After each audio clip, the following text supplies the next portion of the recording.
Okay.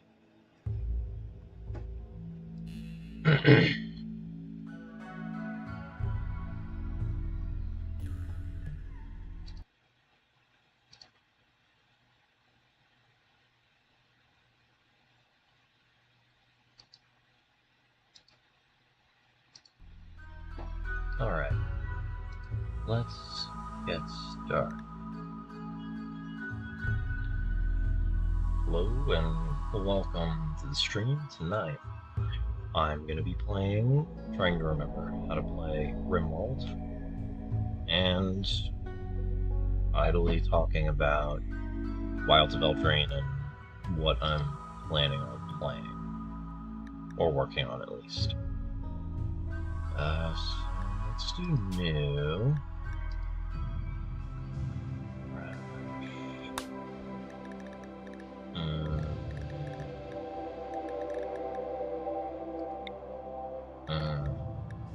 Commitment. I think we're supposed to play Randy Random.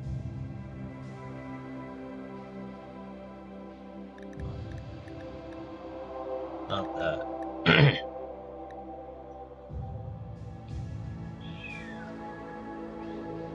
I do kind of want to relax.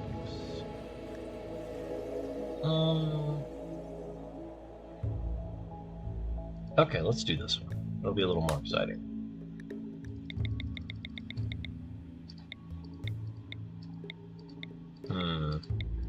What siege should we do? Oh, I should have did hamster. I can type it in, but that's not as fun. I like... We'll do blue. Alright, what factions do we want?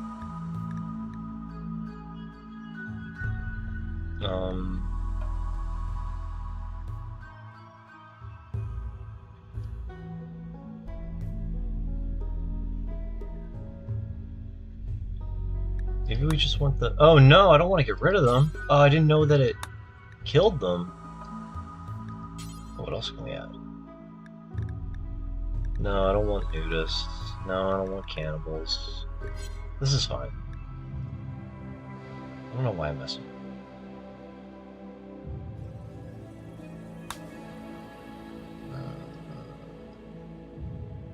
Okay, cool. I want to go somewhere normal.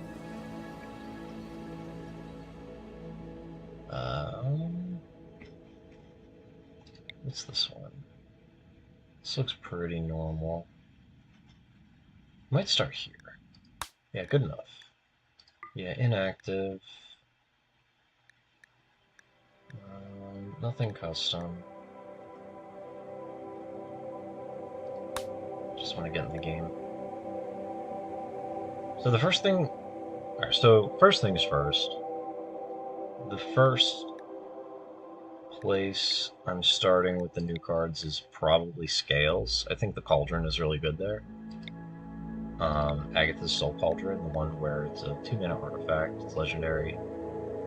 And it... Activated abilities of creatures you control can use any color to activate them.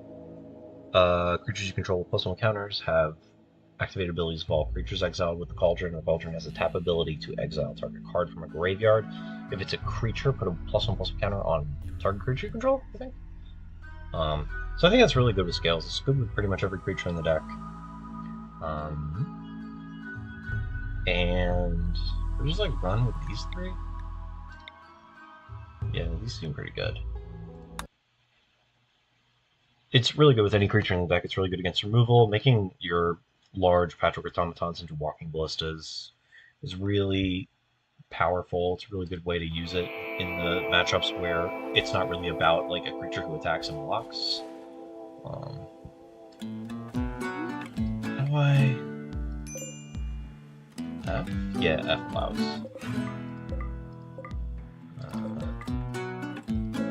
You know, when... The matchup's not always about, like, Patrick, like, big creature who just, like, attacks. Sometimes it's about comboing with Ballista, or controlling the board with Ballista, or big hangerback walker games. Or Ravager, just killing quickly with Ravager.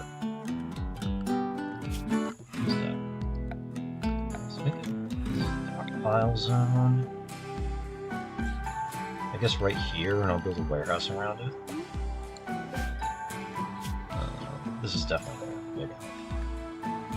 But we're gonna not allow rotten, not allow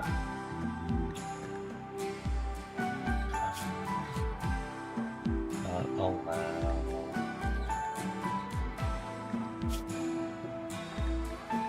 What else do we not allow? Oh, medicine. Allow medicine from the doorway. Or I put that with food.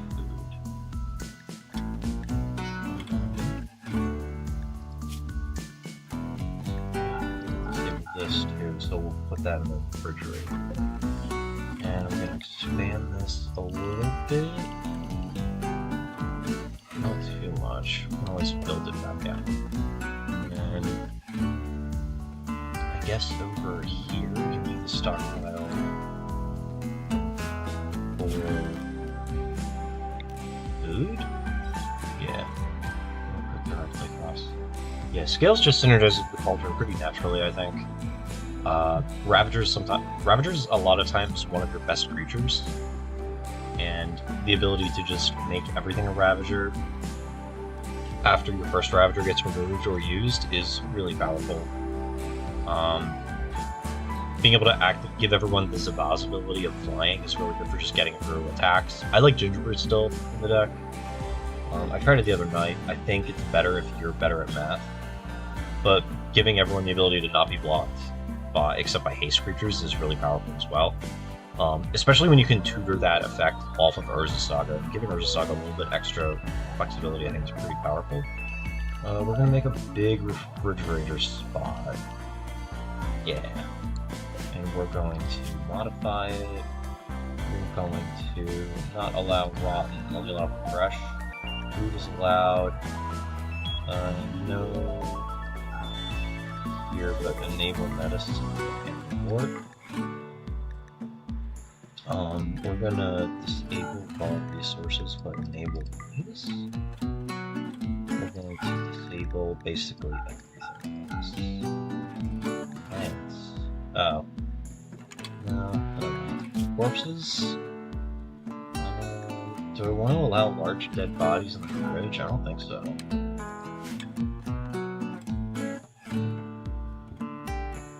We're going to cut this down to extract that.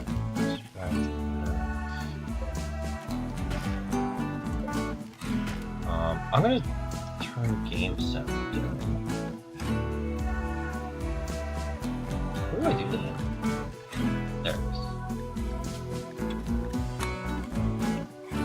Turn it down a little bit. So, Cauldron feels very, like, level 1 to me on where to kind of start with some of the new cards. The other cards, it's... people are talking about Cauldron and Yawgmoth as well. I'm not as much of a believer in it. I think it could have its, like, moments, but I think the opportunity cost of including that over some other grindy card or something else is kind of, like, a pretty high cost. I think it requires a little bit more setup to use than some other grindy cards or grindy options. It's definitely no doubt powerful with, like, your two best cards in the deck, Grist and Yawgmoth. But at the same time, those don't really need additional enabling to be good, but having multiple Grist activations in one turn, because you put +1 counters on your creatures, is pretty good. And just being able to pluck a fresh Yawgmoth effectively out of the graveyard, I think is also very good. Need to make a dumping stockpile. Yeah, the dump zone. Dump zone is going to be over here, because this is going to get mined away anyway. So there's that. I'm going to actually shrink this a little bit. There we go. And then another location for the cauldron that has come up in discussion is, or not in discussion so much, because I don't see a lot of people talking about this. I think it might be pretty good in Heliod. Um, but I'm always looking for new cards for Heliod. I think making everything a spike feeder, or some of your cards that are a little more difficult to interact with, like Auriok Champion, making those into things like spike feeders or walking ballistas might be pretty good. I think Heliod's been getting some like low-key upgrades recently that people are kind of letting fly under the radar. I'm definitely looking to get that deck again. We're going to put a door on this side because I think we're going to be making the fields over here. Actually, no, we're going to make them over here because there's already a lot of there's already not a lot of stuff over there. And then over here, because the kitchen is going to be down here.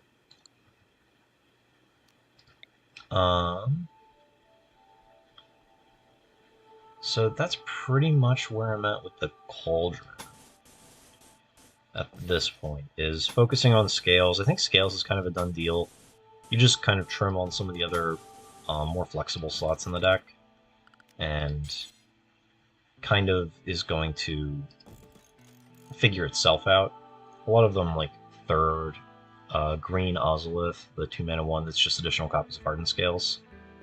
Yeah, third copy of that. Whatever other flex slots are kind of floating around. Maybe the second copy of the regular Ozolith becomes a Cauldron. Some people are a little lower on Cauldron. Some people are extremely high on Cauldron, at least in like the Scales Discord. I'm kind of just enjoying playing the deck right now, so I don't really have any strong opinions. It definitely gets better the more you play it. That's all. That's one of the only things I can kind of strongly assert, is that it is better with experience, but it's not impossible to play without. I was fairly easily able to pick it up without any prior play. Then again, I didn't play at a real high stakes event. It was just my weekly, but I didn't do too poorly. We're gonna get that so we can get a little extra medicine. I'm gonna tag some of these for harvest. So that's where I'm at with the cauldron. Those are like the three main spots. The last kind of like other place that I could see the cauldron showing up is in like a dedicated cauldron combo deck, where you're using first day of class to give your creatures +1 counters and haste for the turn when they enter the battlefield, and then using the cauldron to exile a Grist, using the creature you target with the cauldron to make an insect. Insect enters with haste and a +1 counter, so you can activate the Grist ability that you imprinted on the cauldron, and you make however many insects you need, and since they all have haste from first day of class, you attack. The other avenue that deck can kind of attack from is you can play Fulminator Mage too. I really want to Stone Rain a bunch of people with Fulminator Mage or like Armageddon them. But I think the strength of Cauldron Grist first day of class is the fact that it's fairly low commitment. The cards are pretty good on their own. Cauldron not so much. Cauldron is definitely a lot more narrow in the context I'm about to describe, but you can kind of just play only good cards like around this shell of Cauldron Grist first day, and then you can kind of play like a normal fair game with like a couple other creatures like Dragon's Rage Channeler, Bauble, Unholy Heat. You can kind of like build like a fairly normal looking deck around that, and then suddenly it's like, okay, well, I'm playing a normal game, and now I'm going to make infinite bugs and attack you. Again, don't know how it's going to play out in practice or what it's going to look like, but I could see a deck like that showing up and not being as bad as I think people would assume. There's probably some other places for Cauldron that I just haven't really thought about too much, like any tribal decks, like Goblins or something. But I haven't thought about it really at all. Um, Kiki Jiki is probably another good card to put to imprint on the Cauldron. I just haven't thought of any real shells with that kind of thing going on yet, and the other cards that will go along with it. The other, I need to do floor. So this way we can have my storage places set up. So right now I'm just kind of bouncing around and doing architecture stuff. And then I'm gonna need 3 hovels, or at least like a communal shack. Where are we gonna put that? Because I want to put the kitchen, the communal kitchen here. No, that's the floor. How do I undo that? Ugh.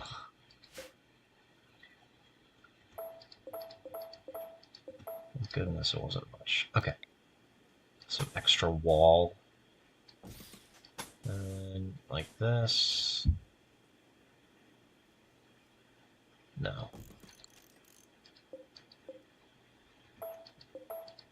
The other card that is definitely that people are definitely excited for is Beseech the Mirror, which I think is pretty good. A lot of people are talking about just sacrificing ring, finding second ring, resetting it, or just finding Shieldred, which I think is all pretty good. I don't really know what the deck that looks like that wants to do ring, Shieldred, Beseech things, because it requires, in order to consistently do that, you need a lot of artifact, enchantment, and token sources, and I don't think a lot of the builds of things like Cabal Coffers or decks of that sort really have access to those cards. Like Bowmasters makes an army, but when your best argument is I have 4 Relic Progenitors, 4 Orcish Bowmasters, I don't really think that's consistent enough to really sell me on it. That said, any sort of like food deck like Asmo Shell with Cookbook and other ways to just generate random food, I think those might be pretty. Those might be a little more suited to doing Beseech the Mirror kind of things. I played against a black-green Goryo Emrakul deck the other night on Monday, and that deck seemed really interesting. I really liked it because it was Asmo Cookbook stuff, but also just like had Bowmasters, had Thoughtseize, had Fatal Push, and had Saga for Haywire Might, which all seemed really good. I was playing Scales, so I was able to tank the hits. Game 2, I was able to tank 2 Emrakul hits by sacrificing excess stuff on the table and blocking with Thopter tokens. And then the Emrakul exiles itself, and he didn't really have a lot of other pressure going on. So I was able to kind of just rebuild and consistently keep the Hangerback Walker going. And he wasn't really able to get too much of an edge. And I think he just drew the wrong half of his deck in game 3, because I think he discarded a couple Emrakuls to the cookbooks just to make food to activate the Asmo, but my stuff was a little too... That was really all he had going on. At some point he just had nothing. And I was able to use the regular Ozolith to store counters, and once that was kind of going, he couldn't really gain too much of an edge. Let's do this. I'll set them...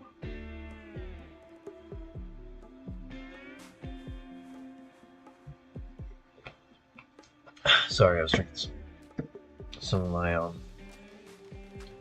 thick milk, I guess. But I really like Beseech the Mirror because one of the deck ideas I'm working on, I was listening to Ari Lax and Dom Harvey's podcast today, and they mentioned Doom Foretold in passing.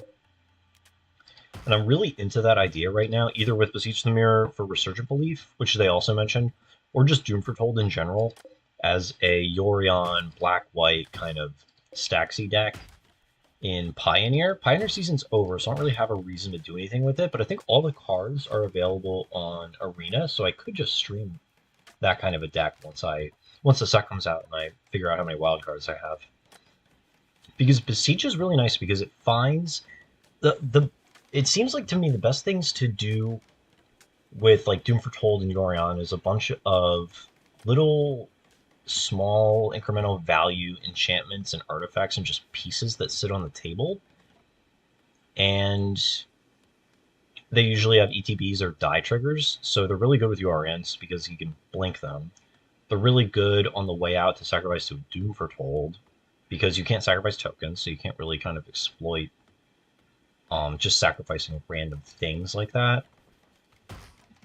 But you can just sacrifice these little kind of pieces that sit around while your opponent is sacrificing their real cards. And I just think that that kind of synergizes with Doom Foretold really well. Beseech, and it synergizes really well with Bargain from Beseech the Mirror, so this way you can more consistently find Doom Foretold and find multiple copies of it. Or you can find kind of a small Beseech the Mirror package, something like Rankle's Pranks or something. It's the 4-mana sorcery that's modal. I think that card's actually very good. I think it's especially good when you can find it also off of something like Beseech the Mirror, so you don't even have to risk flooding on those copies or that type of effect. Even though it's pretty good, it's Barter in Blood.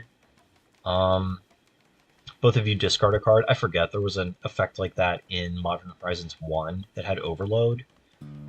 It was a really cool design. It was like Overload for cheaper, so this way it affected you and your opponent, or it was like Mind Rot on the other side. It was just really neat. I really liked that design.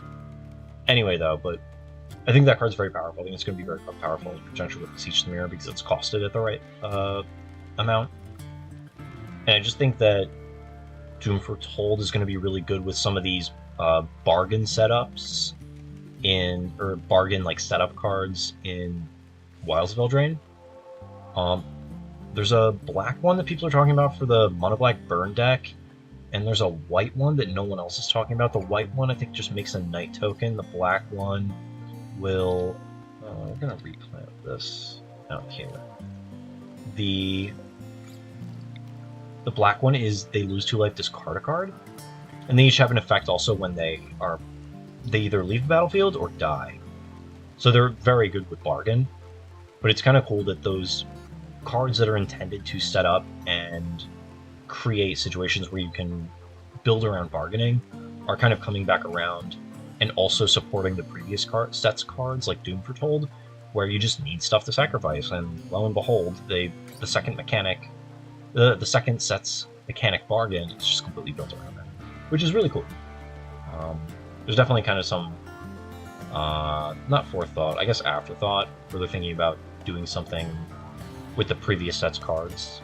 And it's in the right colors too. Doom Foretold is in black-white, and both of the setups are also in black-white. So there's definitely some planning there. Doom Foretold was a pretty popular card from the previous Eldraine set as well, so it's not really surprising that they would support it, but it's really kind of cool to see that they didn't forget about it and that they're trying to do some sort of backwards compatibility.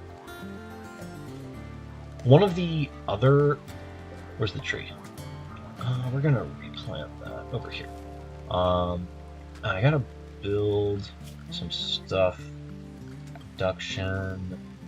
We're gonna do an electric stove because I'm gonna build like a generator in a second. And then furniture. Where's the big table? I need to wait for them to cut more trees down.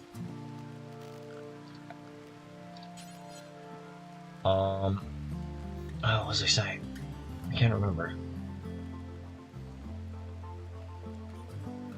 Anyway, Doom Foretold, Yorion stuff. And then in Modern, you can do Beseech the Mirror. So previously, my friend and I have been working on Research of Belief off and on, which is a replenish. It's a replenish effect off of one of the suspend cards from the suspend set of cards that they did in Horizons 2. So it's a replenish, so returns all the enchantments from your graveyard to the battlefield. So my friend and I previously were working on kind of like a Bant-ish cycling sort of cascade deck with Charlotte's Agent Ardently, and I think that was like kind of medium. There were only so many enchantments with cycling that existed. It was like Lake Claim, Shark Typhoon, Cast Out. There was the Touch the Spirit Realm. These are the only ones that kind of naturally were able to get to the graveyard on their own. Doom Foretold gives you a sack outlet to actually start putting enchantments in the graveyard. Doom Foretold eventually sacrifice itself. So, and Beseech the Mirror is the first time we're able to kind of cast a suspend card just from the library, basically, and not need to cascade into it. So I was thinking about doing some sort of black-white. Where am I going to put these houses? I just put them here. Doing some sort of black-white, beseech the mirror,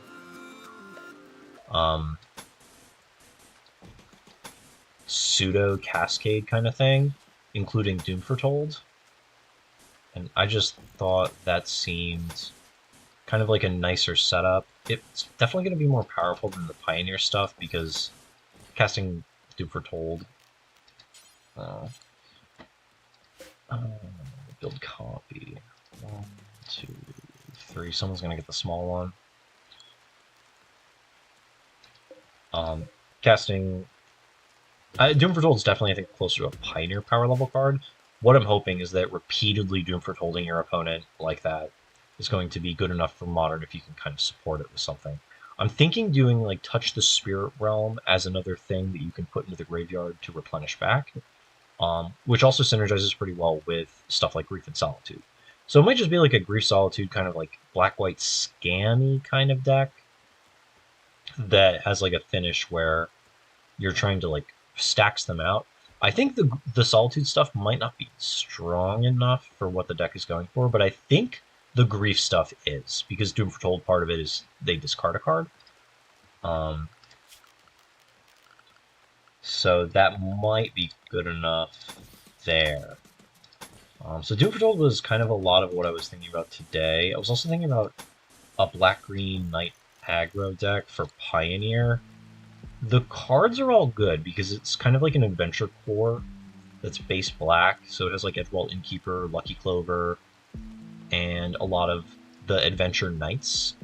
And kind of the thing you're working towards is a Lucky Clover with Curry Favor, which is the adventure half of Smitten Swordsman. Smitten Swordsman is a 2-mana 2/1 with lifelink, but Curry Favor is a sorcery for black, where target opponent loses X life and you gain X life, where X is the number of knights you control. I believe that is the text of the card. But the problem with that is it's not very disruptive, and the creatures are all kind of overcosted for an aggro deck. You're likely not going to run out of gas between like Innkeeper, Foulmire Knight, and the new Moss Knight. It's the green 3/2 with Trample that the adventure half is black and it's 2 mana, draw card, lose life. When the creature dies, you can cast it until the end of your next turn with as the adventure. So it's really good. It's really sticky. It's not really gonna go away too easily. I gotta give someone a gun. Who shoots well? You and you? You can have the big gun. And you can have the little gun.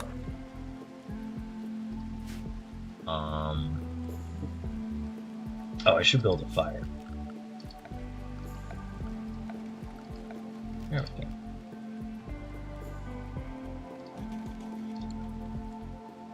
So, but the problem with that deck is you're not very disruptive. It's just a lot of kind of small aggressive creatures in the format that goes a little bigger than that.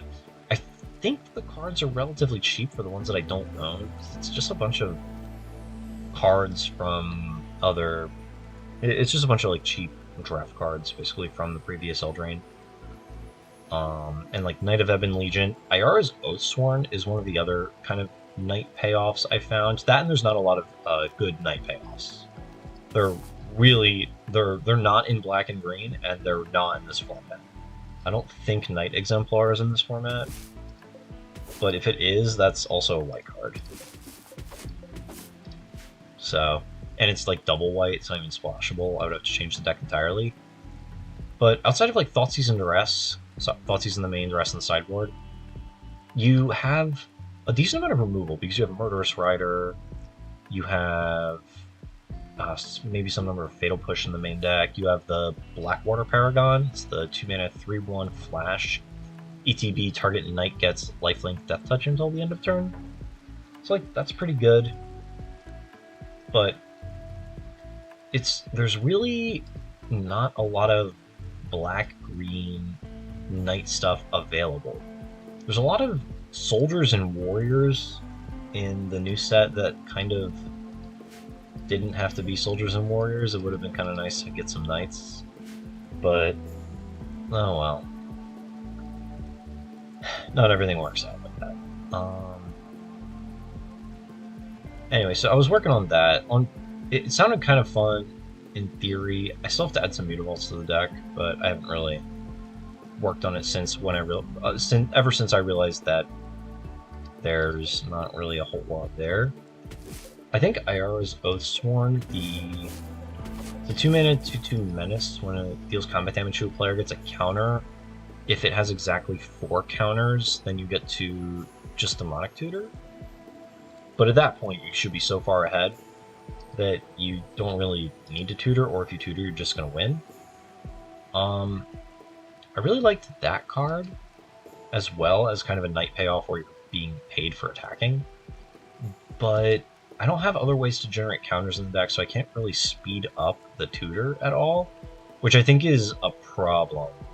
I'm hoping that Ixalan has some more vampire knights to support this kind of knight theme that's been growing a little bit, or might show up a little more in the future.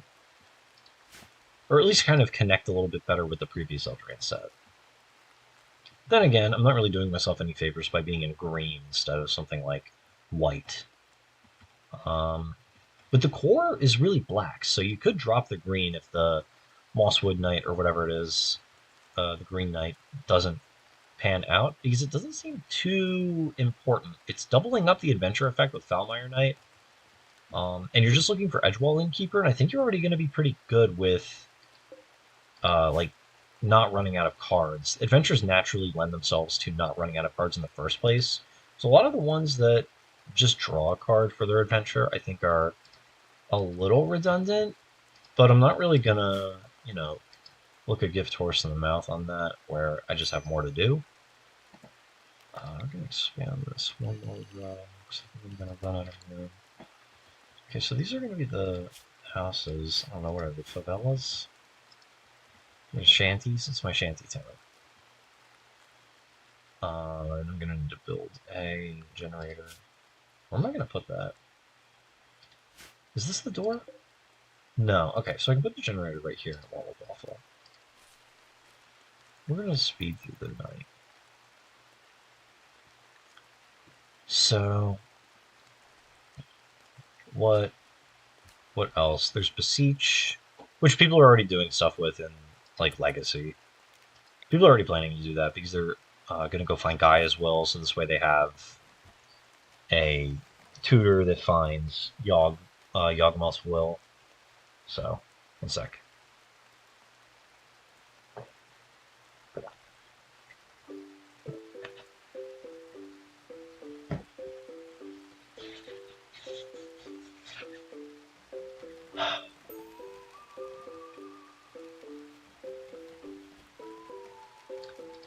What else?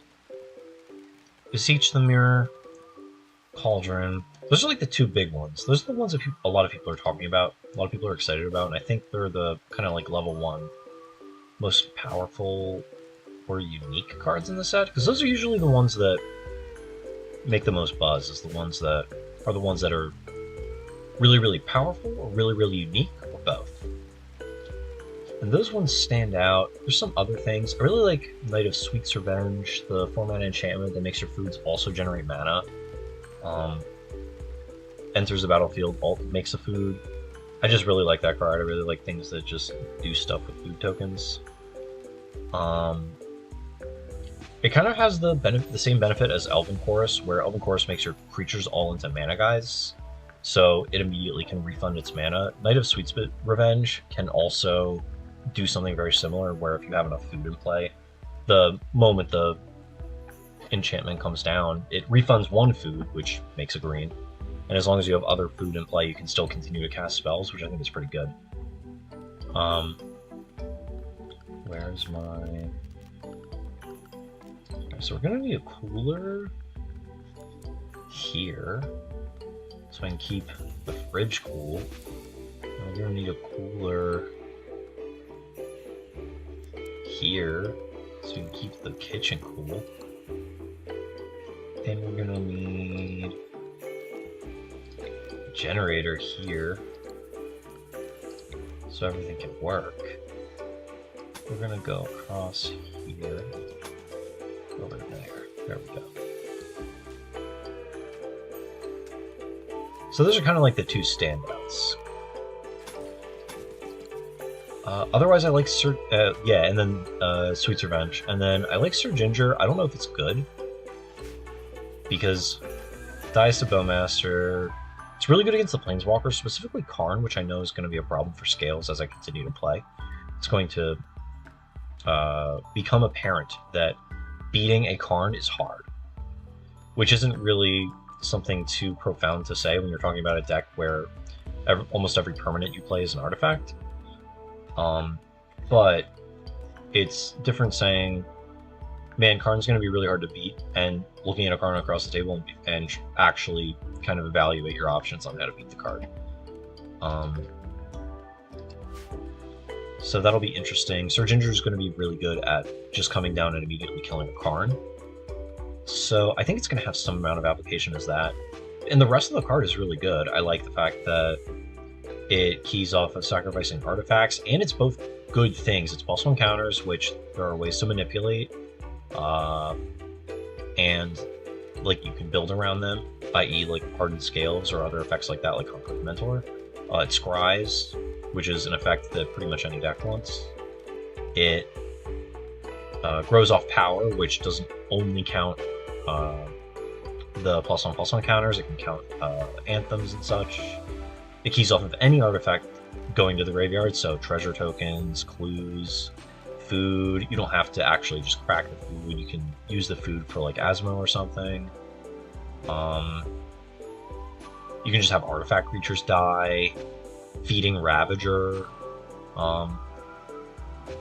So there's like a lot of different things you can do to kind of like work with Sir Ginger. So I really like Sir Ginger's design because it just like looks at a lot of different stuff and it all kind of works together on the card itself, but you can pick a part of the card to kind of focus on working with more. It just does a lot, and it's a Planeswalker hate card, which I think in the past there's been critiques that there have not been enough of those. And here's one where it just gets really good when there's a Planeswalker on the other side of the table. Sometimes it might not even attack the Planeswalker. Sometimes it's probably just going to have haste, hexproof, and was it trample? And you're just going to go all in on Sir Ginger, and they're not really going to be able to do too much to stop it. It's also 2 mana 3/1. I don't know if I mentioned that. It's a food knight, so I did look at it for the Knights deck that I was working on, but there weren't enough things to actually do with it. Again, not enough Knight Lords or anything available, so I can't really increase her power without like putting the counters on it that I don't really have other artifacts to sacrifice in that deck, etc., etc. It just didn't really fit, but it's kind of nice that the Knight tag is sprinkled into just some other cards, and it wasn't totally forgotten about this time around. So I like that card. I like Sweets, Cauldron, Beseech. Beseech is still weird because I only just, like, I knew it was good, but I only just started thinking about it for my own use recently with Doom Foretold. I need those. Who's in charge of hauling? All of them. Mining, construction, so I can't really have you do it. Warden, I can kind of give you hauling as a higher priority. Hunting. I just need someone to carry this stuff. Who's the constructor? You're all constructors? Only you. Okay. You're probably going to end up doing it too. And you're going to be more dedicated to it. And you in the middle are probably going to end up being the the plant cutter. Yeah, you need more stuff to do. Who's going to be the grower? You can be the dedicated grower. Yeah, this woman just has no jobs. Oh, she's crafting. Okay, anyway. That should be good for delegation. Oh, it's plasteel. Plasteel? Okay. Yeah, what other cards? I was working on Knights, working on Doom Foretold, Scales, Heliod. Heliod is just kind of both cards you kill with Walking Ballista and Spike Feeder use counters, and they're pretty fragile. So being able to get a double dip off them from Cauldron, I think is just going to be pretty good. I think Scales is still the best place for the Cauldron itself, which I don't think is very surprising. I saw it pretty immediately and pretty easily said this is a very good card for Hardened Scales, and it was a pretty big motivator for me to kind of get into that. Also, Scales is a pretty popular deck with people who like Yawgmoth. So the fact that I was interested, and that's kind of what made me a little more interested in it and trying it, is like, you know, a lot of other people who like the same things as me like this, then it's probably worth kind of looking at, and I'm pretty glad I did. What else? Modern Season is starting up, so I'm not sure if I want to bring Scales to the first RCQ I play, or if I want to go with something a little safer like Yawgmoth or Creativity. I was telling someone, they were asking like, what's my approach to the RCQs this season going to be like? Because last season I played Rona at the very beginning for the first 3, and then I kind of just put it down and decided no, not really, and bought into Mono Green and just played that for the rest of the season for all the events I went to, and I like Mono Green. So it's not simple meal do forever, and I really like Mono Green, so I'm kind of excited at what this set has for it as well. I know Bobby Fortinelli was interested kind of in Blossoming Turtle, which is the 4-mana 3/3, enters the battlefield or attacks, mill 3 cards, put a land from your graveyard onto the battlefield tapped. And then it gives +1/+1 to land creatures you control, and activated abilities of lands you control cost 1 less. So this is significant for a couple different reasons. Number one, it just does what you're already looking to do, which is put lands into play, kind of ramp yourself. It puts a land in. It has 2 green in its cost, so it adds 2 devotion, and it reduces the activation cost of Nykthos by 1, so it effectively adds 3 devotion. But it adds the 3rd devotion repeatedly for every time you activate Nykthos in 1 turn. And you have Lair of the Hydra still in your deck, so the +1/+1 to your land creatures isn't a non-existent thing. Woodcaller Automaton 2 could be relevant. And also another thing of note is that it is a even cost in a deck that is typically only odd costs. So it's another card against Extinction Event. Not that you couldn't play around Extinction Event in the first place, but it's not nothing. It's not a... It's worth noting. And makes your layers a little better. I would say the downside is being 4 mana is kind of an awkward spot, but it's kind of nice having those other options where you don't have to constantly just play 1, 3, and 5s. So the 4 mana cost is like a benefit, but also kind of a downside, but also kind of not. It's just another wrinkle added to the deck. Because you can play Karn just fine, so I don't know why this would be too much worse or too different.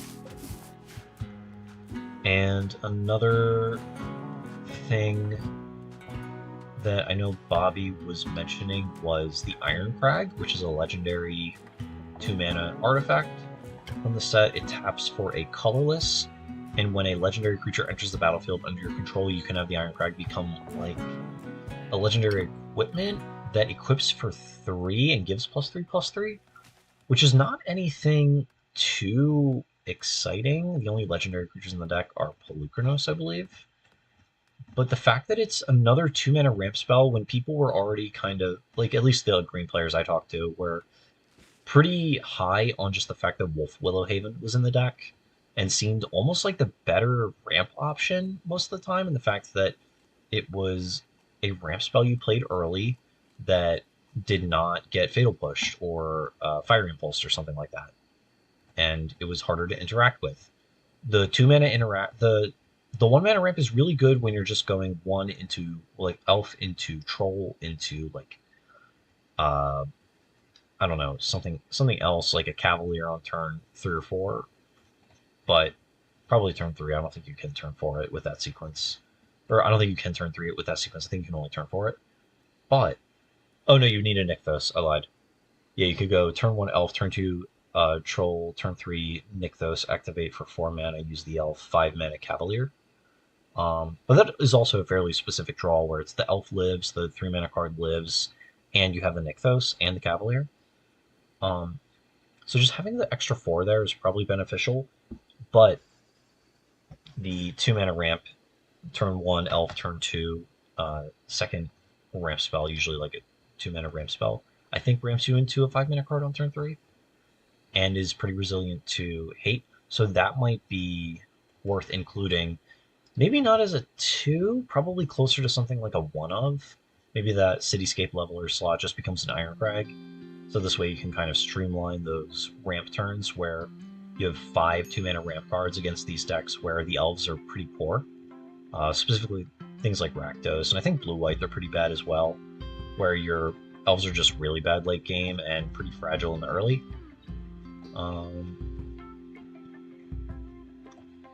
Where's all the shipwrecked food?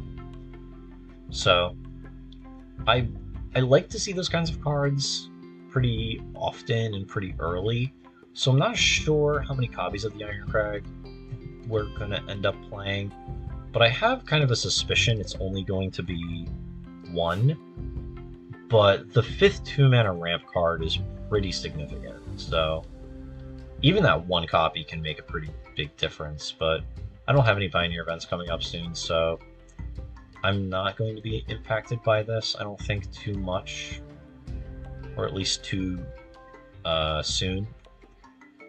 So I'll be able to kind of see how things shake out from a distance. But I'm not really going to be surprised when I finally see an Iron Crag on the table in some of these games. The real thing I'm interested in is playing kind of like more lands, like going up a little higher on the Lair of the Hydra numbers, but not really cutting forests, so increasing the total land count. I don't know if that's correct, but I do just like kind of putting lands into play. But you're pretty good at finding them between Oath of Nissa and just the sheer quantity you run, etc., etc., and the fact that just like you're using Wolf Willowhaven and stuff to ramp, so the Kiora. Anyway, those are unrelated. But there we go, morning again. How cold is it? Oh, it's 5. Ugh. Alright, so I gotta figure out how to make them. I figure out where I can kind of begin to build like a workshop, I guess. So we can make them beds. They can't keep sleeping on the floor. Make beds first. Alright, eventually they'll find wood.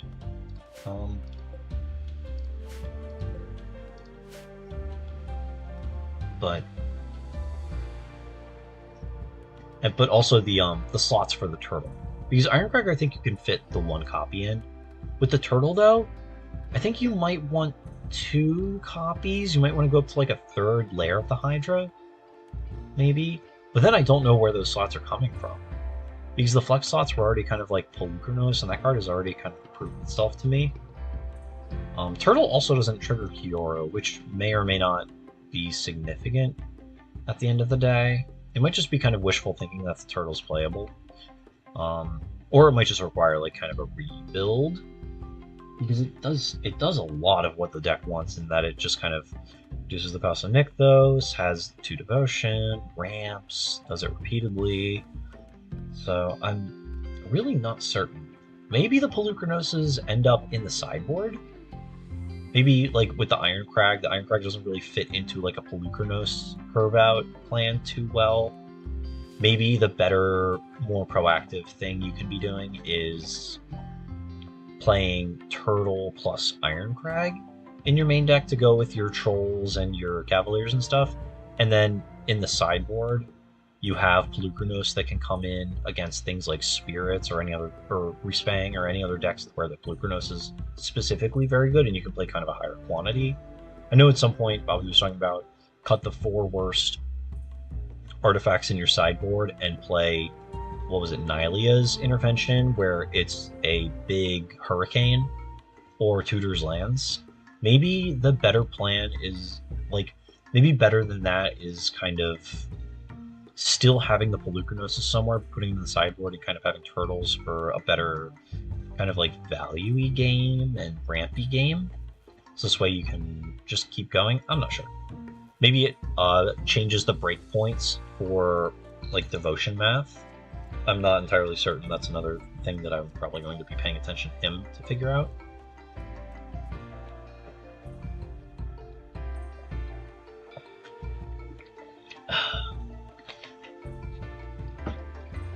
But those are kind of my initial thoughts. I think I'm playing a sealed on Sunday because I kind of want to play the limited environment of the set. And then once it officially releases, I'm probably going to be doing some drafts because I liked the original Eldraine. So I'm probably going to try drafting that set a little bit, see how that goes. Target temperature, we need to make that lower. This needs to go a little lower, but it can stay like kind of there. We need to finish the construction here first. Oh, I need to make a chair. Oh. Still need to help them find wood. I wish they would just do that. Start stockpiling instead of mining. I shouldn't have marked this for mining. I'm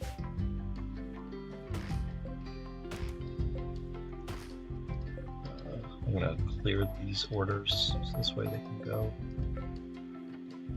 I'll let them cut that down though, or work that.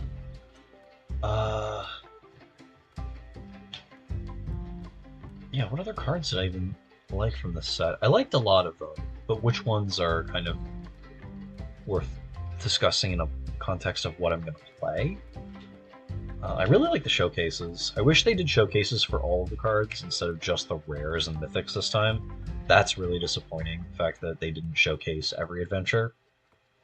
Because that was a big thing that I liked that they did in the last Eldraine, was they showcased even the commons. So even just like opening a common sometimes is really exciting because I just really liked the frame and the treatment it got, and the art specifically, like opening Foulmire Knight or Order of the Raven, the Order of the Knight, the 2-mana 2/2 flyer can't block the black card. Like opening that was like fun and exciting because I really liked the art and I really liked the treatment. So the fact that they're just like skipping it on commons this time is really disappointing.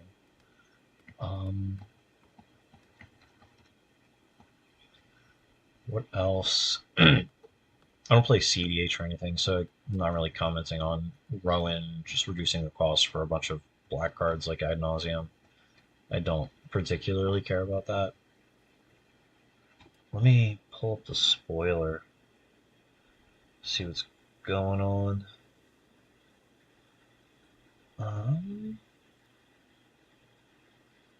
Mythic. Oh, Questing Druid is pretty good, the Quarian Dryad.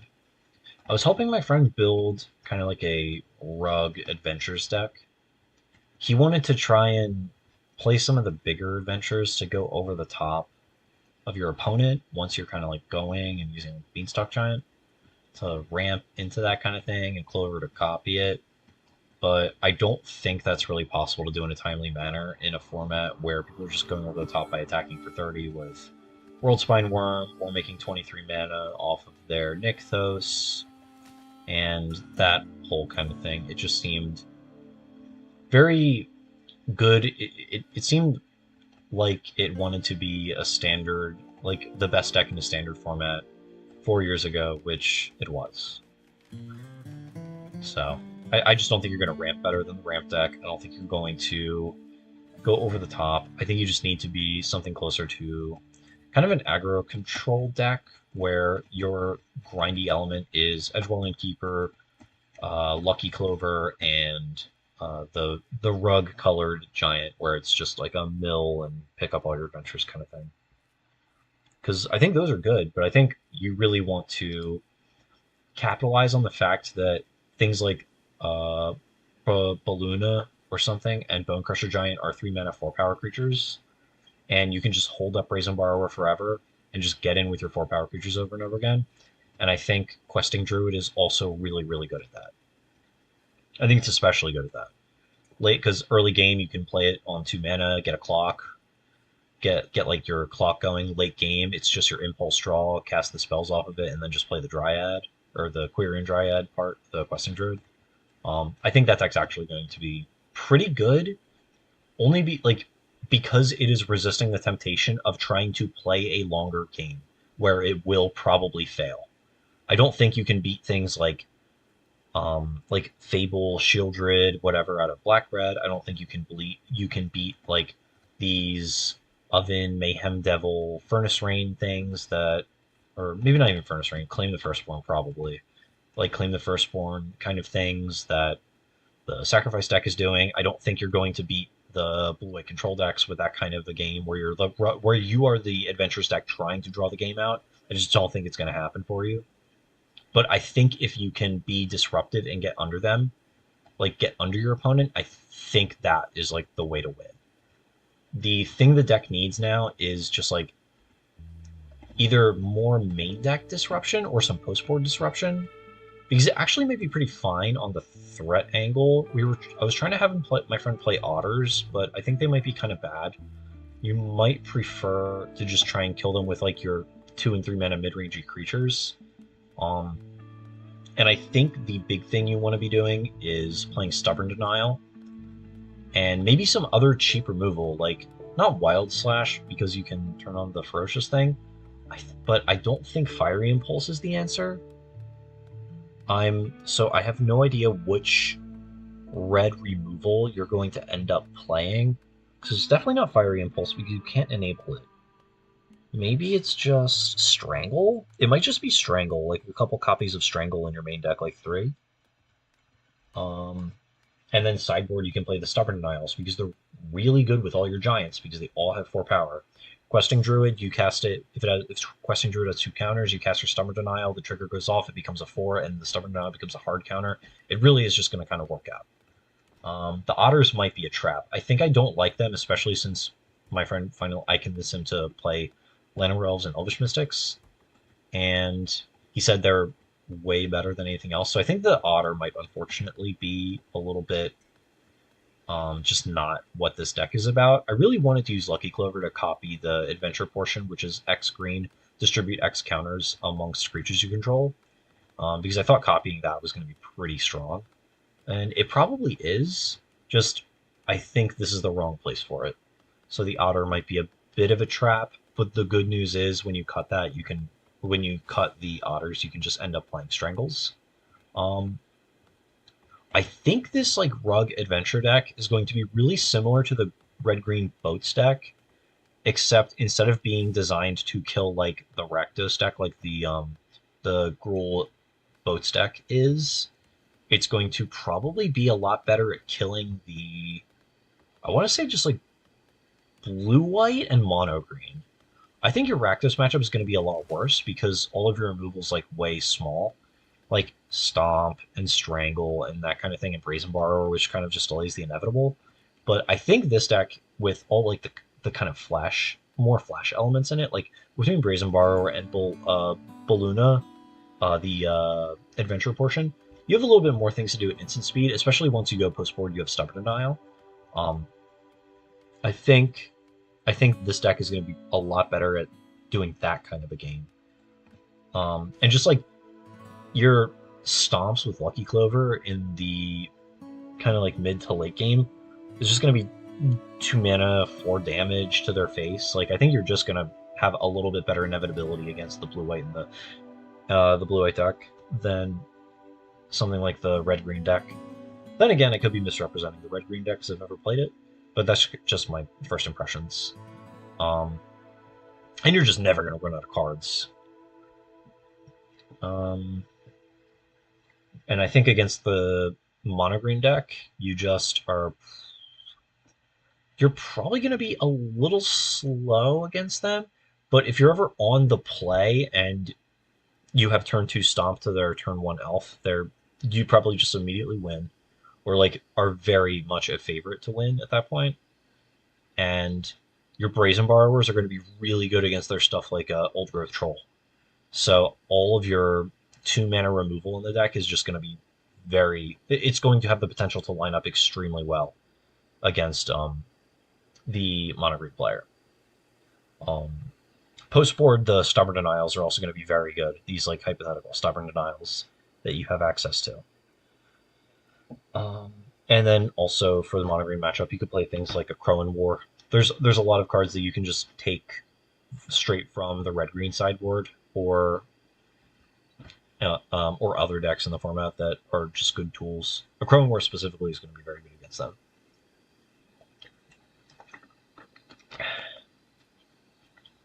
Anyway, so that was another deck I was working on with my friend.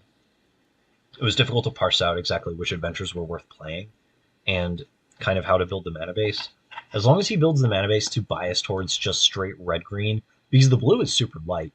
It's just the Stubborn Denials in the sideboard, the Brazen Borrowers in the main deck, and the Baluna, which you can kind of wait casting sometimes. Like you don't even necessarily need the green on turn 3 to just like cast the 4/4.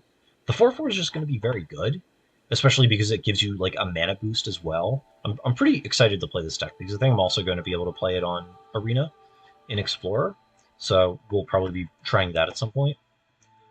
But yeah, I think this deck is going to be pretty good once we can figure out which cards are worth having and which ones are not. And I think it's becoming apparent just as I kind of talk it out. What else? Got to figure out the disenchant for that deck as well. I'm wondering how the Greasefang matchup is going to be.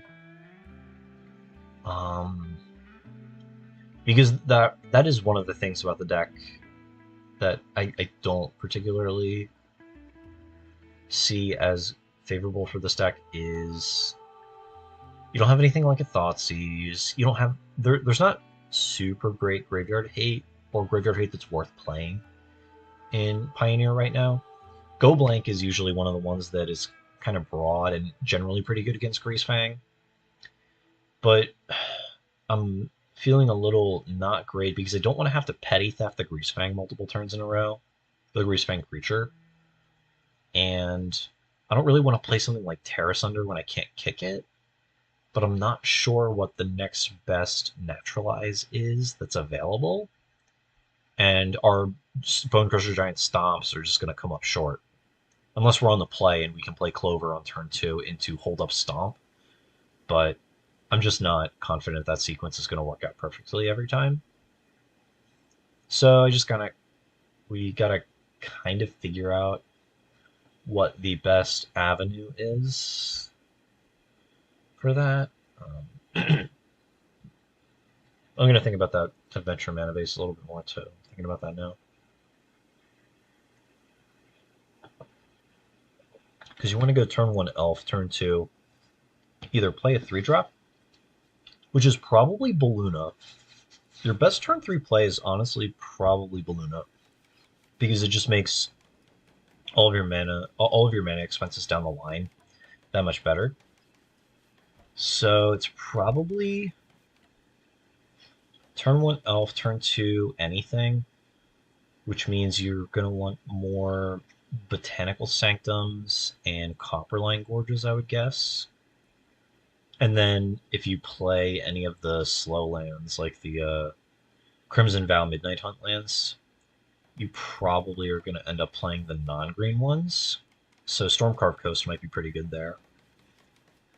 Because you're going to need blue to cast Brazen Borrower, so you're probably going to be a pretty dual land heavy mana base. And then you can have Shocklands and stuff too, but I don't want every land to damage me. Oh, man, I wish they would work on the shanties. Cool, we can make wooden beds now. Right there.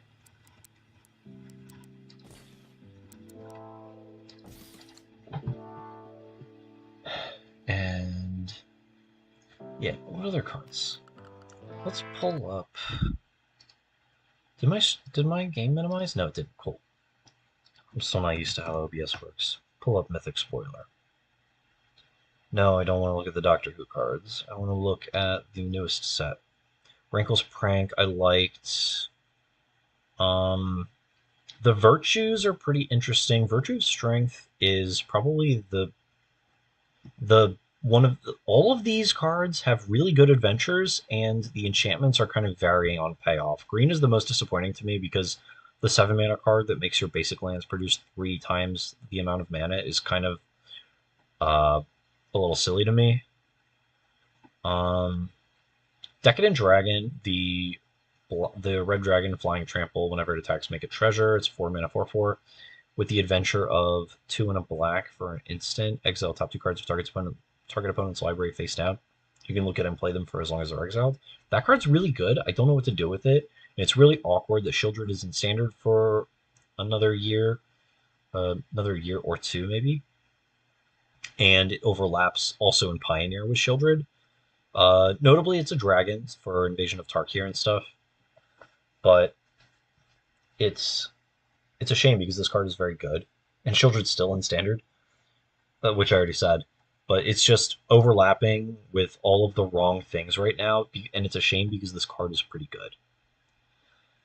On the Doom Foretold Yorion deck, you can play Invasion of Tolvada as well, which I forgot to mention earlier, which is the black-white battle, which is 5 mana, 5 defense, enters the battlefield, return target non-battle permanent, or permanent from your graveyard to the battlefield. The backside is like a token enabler. The backside is tokens you control get like +1/+0 and vigilance and lifelink or something, and at the end step make a spirit token. That one's cool because you can return your Doom Foretold with it, which makes a token to synergize with the backside, and you can blink both of them with Yorion, because you're a Yorion deck. I don't know everything that's going to go in this Yorion deck, by the way, but to enable Doom Foretold and Pioneer. But Vanishing Verse is a really good removal spell, and a lot of other things going on in this Doom Foretold deck I think are pretty powerful. It might not end up being a Yorion deck, honestly. I might not have enough like consistent removal just to put in the deck, but I saw a lot of people online in past Doom Foretold decks or current Doom Foretold decks were playing Rite of Oblivion to also have another way to just sacrifice things lying around, which is kind of nice for all the bargain fodder, to just have another outlet to kind of squeeze the death triggers out. For better or worse. It's not probably... It wasn't the intent for me putting the cards in the deck. I really want things to just throw away to Doom Foretold, so I can kind of get that card going for longer, so this way I can keep it around. But, sometimes you gotta make do, and sometimes you need to play Vanishing Verse and Rite of Oblivion instead of only one. Scrolling Mythic Spoiler. The End. I really like that card as well. There's a lot of really good 4-mana black cards right now, and the first good black card we get that's not 4 mana with all the rest of them is going to be really good. The End is another 1 or 2 of that is probably going to be pretty good to get off of Beseech the Mirror. So I'm pretty interested in that. Between Rankle's Pranks and The End, you're pretty covered because you have like specific spot removal. The End targets Planeswalkers. I'm going to be able to find natural, at least some sort of naturalized effect off of Besiege. So the Besiege is going to be really versatile and really flexible in what it's able to answer. In Modern, you can find a Damnation off of it, but the end is just very good. It's not something I think you want to play like a max 4 of, but a couple in your main deck or a couple in your sideboard I think are going to go a long way. I believe I misread it the first time too, in that the cranial extraction effect only happens if you're fulfilling the Fateful Hour, but it affects every time. Fateful Hour is only the cost reduction, which is kind of a little silly that they brought Fateful Hour back, but also kind of not. I really like it. The end being like the very end of the game where you're low on life, another flavorful, another flavorful, powerful card to go along with one of my favorites from the original Eldraine, Once Upon a Time, also playing off of the storybook lines of text, Once Upon a Time versus The End. Really like it, also in both of my favorite colors, green and black. So very much a good one for me. This Eldraine as like a kind of super block between the two sets is made for me. But I don't think the end is going to be a 4 of. 4-mana removal is just really, really rough. Cranial Extraction is a little better when it's impacting the board. It's a lot better when it's impacting the board as opposed to just being cast as like a Necromentia or something, or an Unmoored Ego, where it's only removing cards from the hand and the library and the graveyard. But being able to actually impact something on the table, the effect can easily be kind of undervalued. It's weird because people overvalue bringing surgical extraction against everything, but undervalue the on-board cranial extraction, myself included sometimes. But it's I was talked into this card listening to that podcast I mentioned earlier today. I was already into the card, but I was just kind of a little more sold on it after listening. So I'm definitely gonna get some of those, and I think they have a place in probably Pioneer, just not as your primary form of removal. It's gonna be really good, I think, as like your kind of supplemental larger removal. Black getting more and more exile effects, which at this point is kind of old hat, but it's still weird to me. Royal Treatment's pretty cool. Instant speed, green. Target creature you control gains hexproof until end of turn. Create a Royal Roll token attached to that creature, which is +1/+1 ward 1.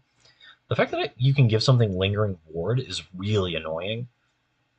Ward is like a really powerful keyword, and the one thing I always kind of pay attention to when powerful keywords are involved, like specifically haste, lifelink, and now ward, I guess, is some cards aren't meant to have those words associated with them. So when they do, the things get kind of weird and not ideal or very powerful.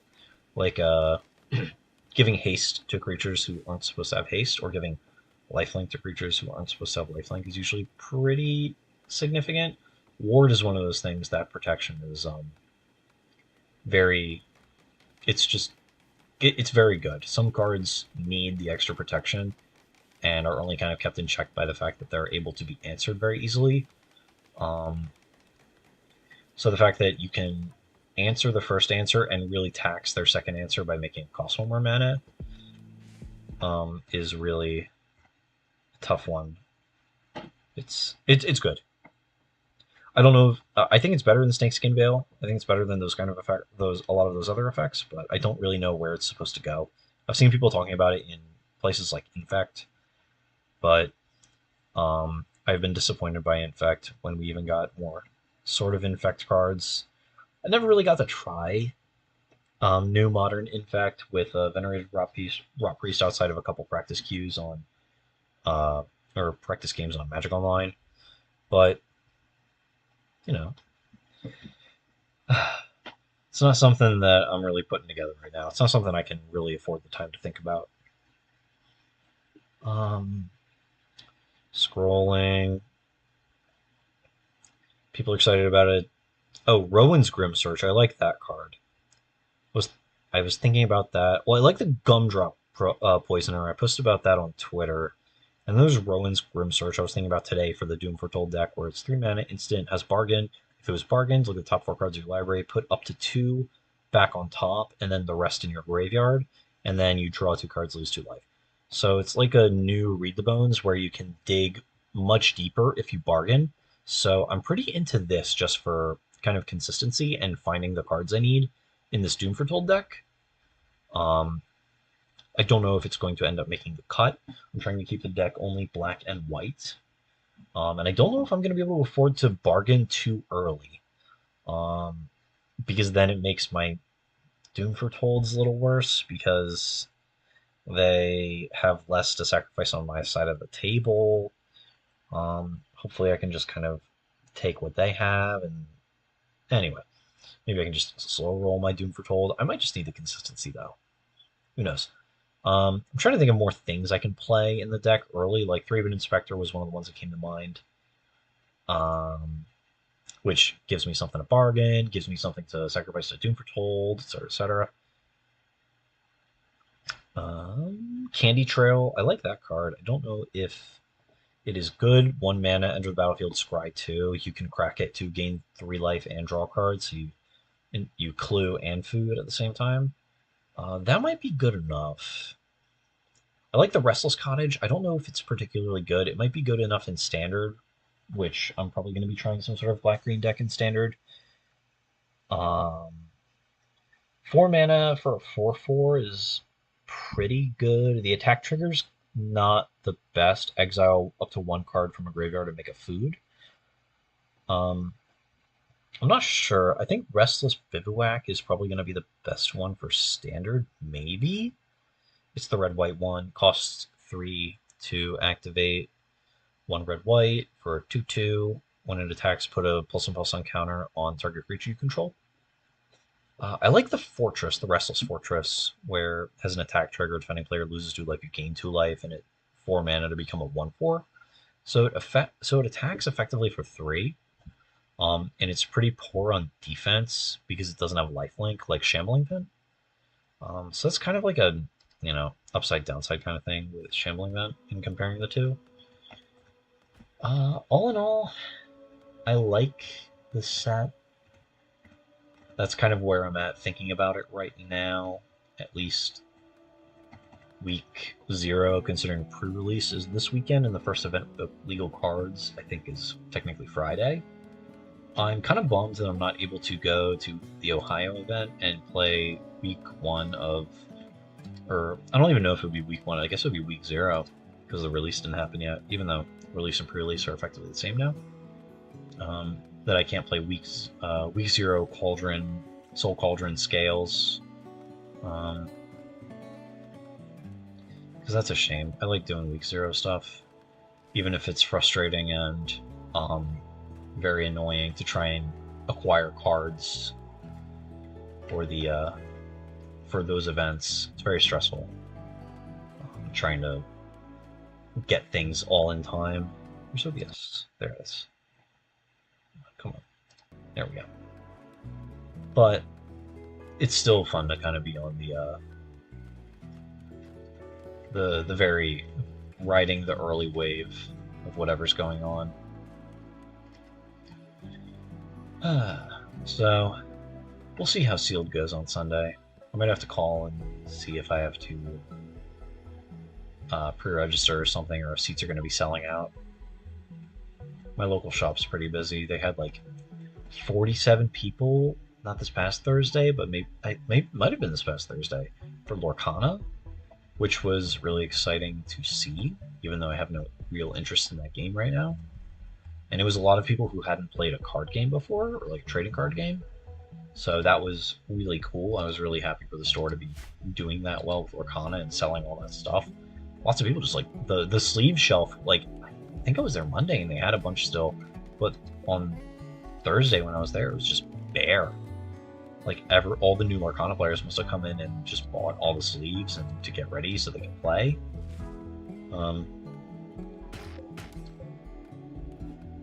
What is this person doing where they're only leaving brutal stumps. They're just mauling these things. I don't. Oh man, they're all gray. What is happening? So it was nice to see a lot of people like getting into just card games in general, and yeah, that kind of thing. It was a lot of people who I would want to see playing a Disney card game too, like younger kids, like that looked less younger than 18 kind of thing, like couples who like wouldn't normally go into a card shop. It was the kind of people that I would want to be playing a Disney game. Just people who aren't kind of already engrossed in the trading card milieu and hobby. It's the kind of people who I think would enjoy like a Disney game more, rather than people who are just card gamers who are going to probably optimize the fun out of it. I have to try Lorcana so I can have a bit more of an informed opinion on it, but it seems to me the kind of game that once people like optimize the fun out of it, figure out what the best decks are and what the best way to build them and play them are, it's probably going to get a little boring because the way the resource system works, where you can put a card from your hand face down into your resource row, any card once per turn, it's probably going to lead to a lot of games just feeling the same. I don't think it's going to kind of have that replayability that some other games have. But again, I have to play it before I can really confidently say. But that's like my first impressions of just observing the game. But I think the way it's designed is really good for what its intended audience is, which is children. It seems like it's a very simplified Magic for a much younger crowd, which is going to be, in the long run, a really good gateway game into just like more complex card games. It's between like Lorcana and Pokemon now. There's a lot of pretty good like games and card games and recognizable card games and games with properties, like recognizable properties, I mean, for kind of that demographic of just like younger kids and stuff. Okay, so which one of you are the most charismatic that can talk to this guy? Because I can't just not talk to the slaver. Where are you? Social 0, 0. Alright, I got a bunch of neats.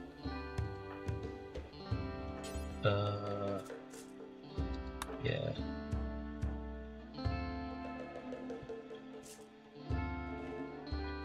Ugh.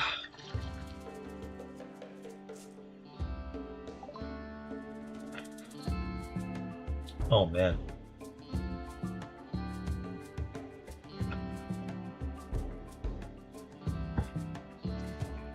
Ugh.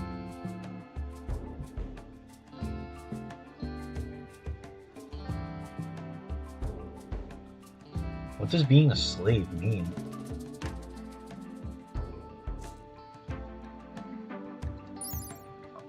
Can I get the deets on my slaves? Oh, I can have a combat slave. Oh, doctor slave. Oh, face. Can we just like induct this one as a normal person in the colony? Yo, this guy's stacked. Oh, and he's a pessimist. Oh, this guy's great. I want him. He's expensive. Can I talk him down? I want to buy this man.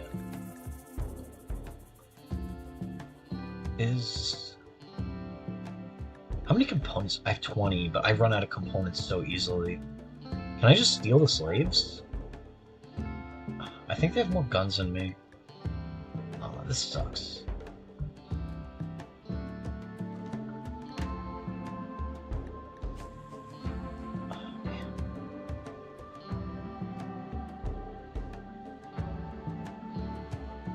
I have 800 silver. So I could just buy this slave.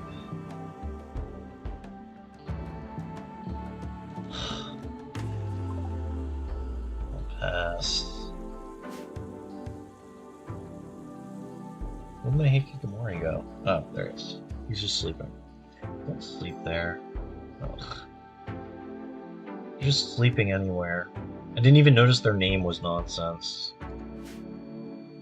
Alright. I'll mark some more trees for harvest. Ooh, let's do whatever it means now when they say that drinking milk while you're trying to speak just makes it really difficult and coagulates things. Blech. What else? Oh! I was watching Breaking Bad for a really long time. I'm trying to get through that series. It's my second watch through. Well, it's my third. First one was my first watch. Second watch was I got stuck in season 3 because I thought it was really boring. I liked season 3 a lot more. This watch though. This is my third watch. So I'm watching it all the way through. So it was like first time I was watching season 4 and 5 again. And then immediately after that, Netflix was feeding me into watching El Camino, so I was like, alright, well I'll just watch this because it kind of picks up immediately where the Breaking Bad finale ends. So that was a good segue. I watched that. It was pretty good. It was pretty nice to see kind of the wrap up of the remaining plot lines with involving Jesse. And then the new watch that I was going to watch immediately after finishing Breaking Bad and Camino was Better Call Saul. So I started that a couple nights ago. I think it was Sunday night. I watched episode 1 and 2. It was pretty good. I liked it. And so I just haven't had a chance to resume watching it. I was out visiting a friend last night, and tonight I'm doing this and hopefully watching it. And yeah, I'm digging it so far. I want to see more. I really liked how the first episode opened, where it's him, as he said, at I can't spoil Breaking Bad. That show's been concluded for like 10 years. It was him working the Cinnabon, managing the Cinnabon, like he said, and it was all in black and white. And then at the end of the episode 1 cold opening is kind of like there's a little bit of color, but I really like how like the entire thing kind of just conveyed a lot while saying basically nothing. And I really like that. I'm pretty excited to continue to watch, and I don't know anything about the show other than a lot of people say it's better than Breaking Bad, which I kind of consistently see people say, but I don't think I believe it because I just really liked Breaking Bad. But you know, I'll have to see. I'll be my own judge. And I heard that Better Call Saul, the ending is pretty good and also kind of wraps up all of his stuff. But I am enjoying it so far. And that's about... I think that's all I have to say. At least so far as Eldraine goes, and upcoming RCQ season goes. I'm probably not going to be traveling for larger premiere events like SCGs and stuff anymore because the last couple of SCGs I've been to have just been really disappointing. They're just very different. It's just very different now as it was, at least to me, as it was back, I guess even a couple years ago, a few years ago at this point. It just feels very empty. It feels hollow to me. They're trying to continue something, but they lost the magic, sort of. And the playing the prize walls are really not great. So even just going for size. So if you're not going for the main event, it feels kind of empty. There's nothing to play for. So it's just been very disappointing. Even the ones that are close enough where I can just drive to them. The one in what was it? Up in New Jersey, I think. That one was not even that far of a drive, or Baltimore. Baltimore was the last one I was at. And that wasn't even that far of a drive. I think it was a couple hours, and I didn't have to drive it. My friends drove me. They came and picked me up. Very kind, very kind of them to drive completely out of their way to come get me. And do all of the planning and scheduling and reservations, because I hate that. I cannot stand doing that part. So, but even still, it was just such a bummer.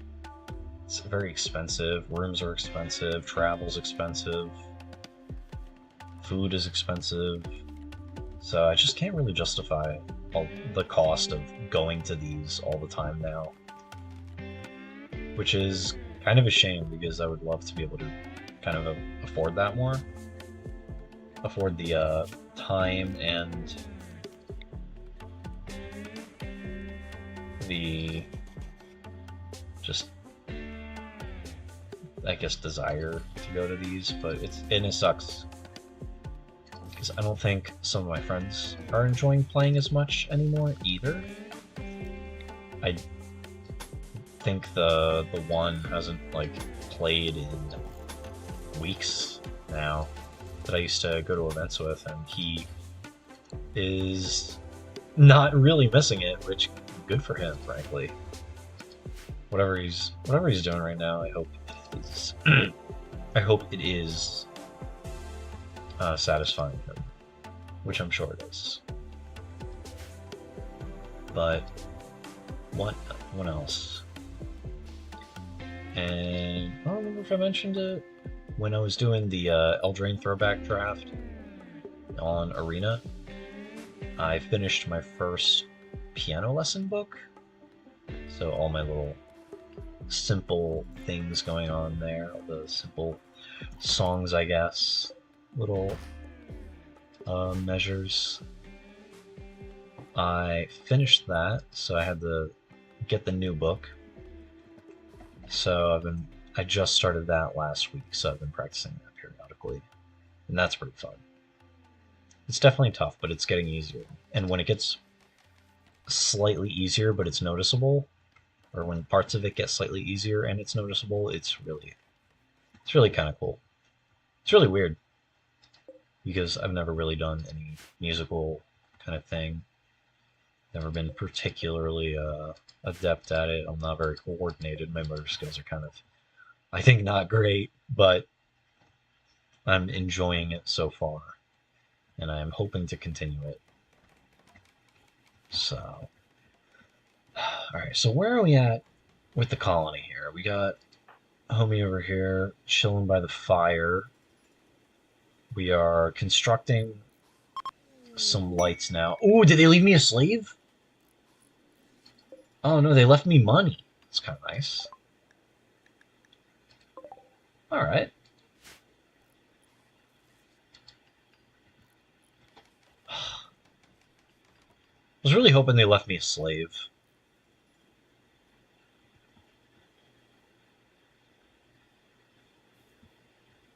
I think that's a slave, that's a slave. Look who's naked. Where's the other slave? I thought you could see them walking. I guess it's the ones that are unarmed, so this one, this one, this one. This might be the older one. Yeah, that's the other one. Oh well. Maybe I'll find them again. I can buy all the slaves.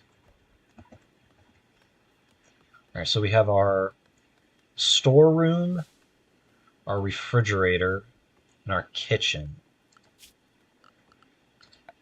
Yeah, I like to set all the blueprints for things and then see, and then kind of like have them build it over time, even if I don't have enough supplies. But then they get distracted, and they're not really doing their jobs. Looks like they're, getting with the program over here. I wonder if you're the, are you the leader? Oh, you have a gun. So you're making the old lady with a gun do her job while you loaf. Oh, and you've been shot, so you're probably tough. But you've been stabbed, but you have a bad back because you're 70. Yo, are these the slavers? Are the slavers back? Yo, let's go.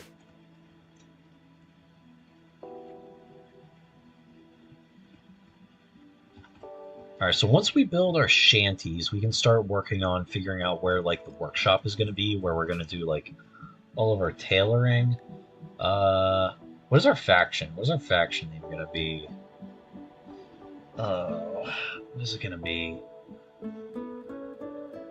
Hmm.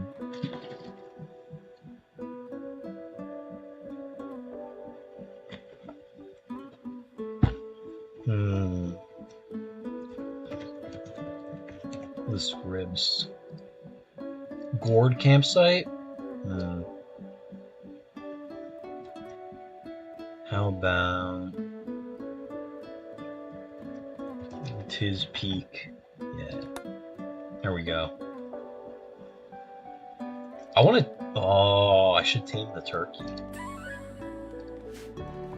And then the turkey can be friends with the monkey.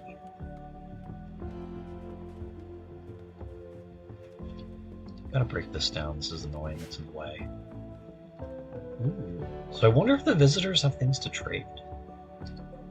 Ooh. What do you have?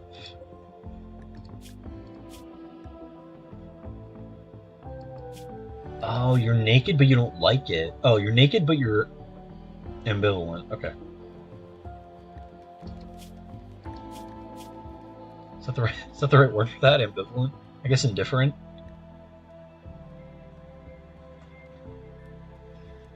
I like that they added that with the ideology expansion, in that your colonists can have a favorite color, and they just get happier when they're wearing it. Oh, I need to create no-go zones for the monkey.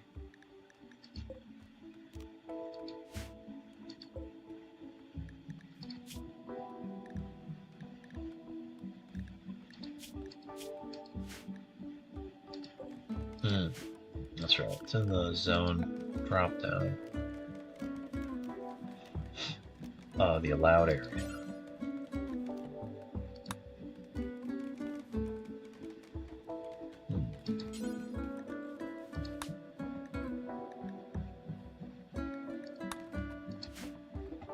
I'll deal with that later. The monkey can just go wherever he wants right now.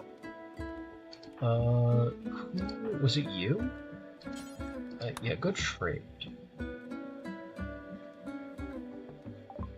Okay. We have 47 units of food. Pemmican. I can buy marijuana cigarettes. Buy a pila or a pylum. I believe pila is the plural. Yeah, there it is. The singular of pila is pylum. That's Latin. I have pants. No one's wearing our pants? Alright. Whatever, someone will put them on at some point. Don't I want to buy marijuana cigarettes? What if I just buy one and get someone addicted and then we only have the one? Hmm. Ooh, a torture crown. Don't know what it means. Oh, good, they're going right back. Alright, so yeah. After the shanties get built, I think, yeah, the next thing I'm going to be working on is finishing the dining room. Maybe assigning someone to cook. This is why I like starting with 4. I usually don't start with 3. I usually start with 4 colonists. Because I just don't like having too few people to manage because things go too slowly and you can't really get anything done. Tail and Verity. Let me make sure that they're self-tend. I always set them all to self-tend. I don't know if that's good. They probably botch their own doctoring. So maybe that's not the best thing, but yeah, it's whatever. 4, 3, 4. I'll let you cook as well. Ooh, it's almost 10. I meant to get started earlier. The end of the day, or close to the end of the day, kind of crept up on me. So I think I'm gonna call it here.